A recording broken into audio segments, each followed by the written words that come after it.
My name is Christine Walker. I'm the Executive Director of the Upper Valley Lake Sunapee Regional Planning Commission. You're about to see a program that was produced by our Regional Planning Commission in order to provide you with an understanding of the types of programs and projects that our staff is involved in. Our Regional Planning Commission is one of 9 in the state of New Hampshire. Our region goes from Piermont down to Charlestown, New Hampshire, from the Connecticut River out to Wilmot in Washington.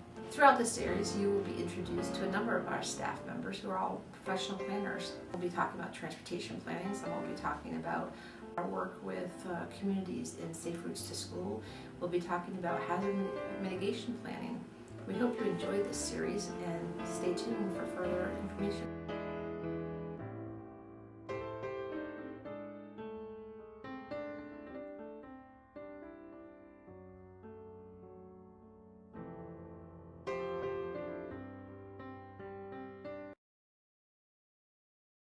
Thank you all for coming to our program tonight.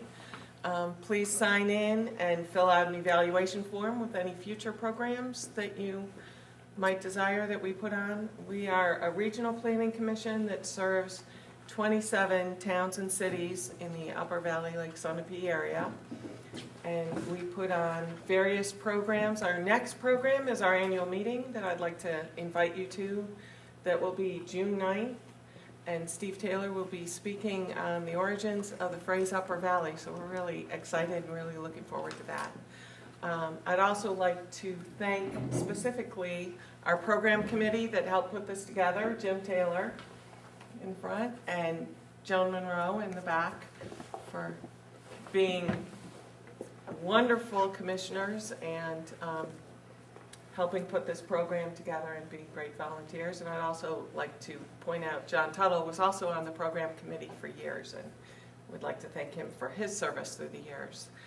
There are some snacks in the back if you'd like them, and there's some information about us. And one last thank you before I bring up our speakers is to Simone, is our Dartmouth intern, and she's behind the camera and probably doesn't want to step out and no. Okay. But this program, if there was somebody you know of who was not able to make it tonight, it'll be shown on cable access TV, and we'll also have DVDs available in our office for people who, there are a few people, just to forewarn our speakers, who have already asked for copies of the DVD. I know Seth has kindly offered to sign them if people want signed copies of the DVDs.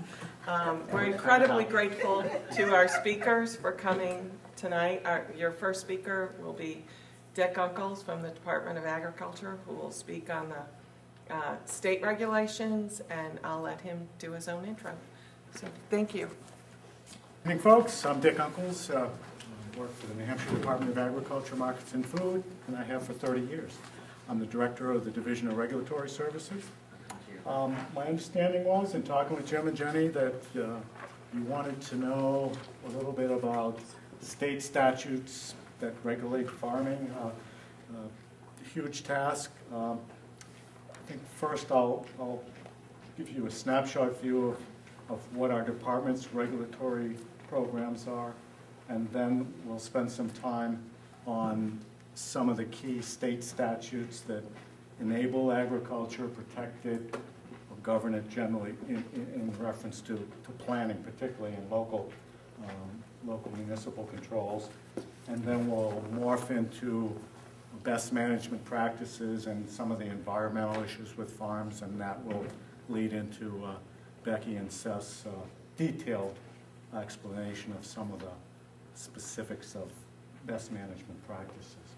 Anyhow, Department of Agriculture, Markets and Food, 6 divisions, 35 people, total full-time employees, thinly scattered over those 6 divisions, which are Division of Animal Industry, led by the state veterinarian, Steve Crawford.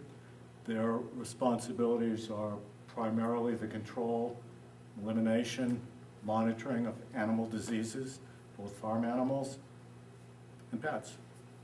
Increasingly, they're dealing more with the pet segment, with kennels, dog breeders, but traditionally their role has been to test and assure that dairy cattle, poultry are not transmitting diseases. There's no permit per se to have, and some of what I think you're interested in, wanting to know what permits exist on a state level for various types of agricultural operations. There's no permit per se to be a farm. There's no permit per se to keep animals. I think that's safe to say. Next division in size is our division of pesticide control. There are about 6 to 7 people there. They implement the pesticide laws of the state, and they, through contract with EPA, who governs the use and labeling of pesticides nationally, funds a lot of their programs. So pesticide applicators, in most circumstances, need a license. In different categories of licenses depending on what kind of pesticides you use, and then also for commercial pesticide applicators, landscapers, exterminators have to take a test and be licensed, and the division registers tens of thousands of pesticide products each year. Our division of weights and measures is responsible for the laws governing the sale and the measuring, really, and weighing of any commodity sold in commerce, from gasoline pumps, scales at deli counters, oil trucks, propane trucks, cordwood, and the licensing of weighmasters, people who operate those scales. We have a division of plant industry led by a state entomologist, and their charge is to protect New Hampshire plants from invasive insects, diseases. They can quarantine species. They have the invasive species program as part of their work.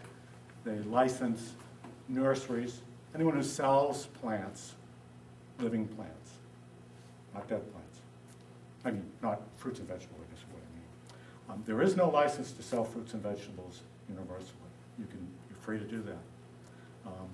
If you use pesticides, then even if they're organic, and you sell fruits and vegetables, then you're supposed to get a pesticide license.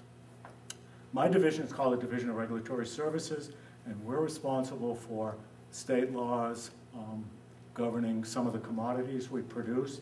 These are marketing type orders that deal with labeling and grading and quality of maple syrup, eggs, apples, potatoes, honey.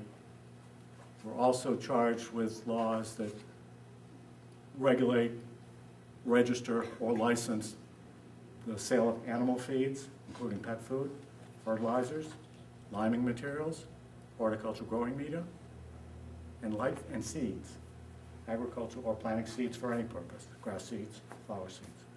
We run a testing program where we're sampling those commodities in the marketplace, seeing that they're safe, they meet the guaranteed analysis on the package. If someone's manufacturing pet food or fertilizer, then they would need to deal with this. But to use those things, there's no license to use fertilizers. That's where best management practices come in. Same with manure. We also operate the organic certification program. We're accredited by USDA to do that work. We've got over 100 fruit and vegetable growers now, maybe a dozen organic dairy farms, and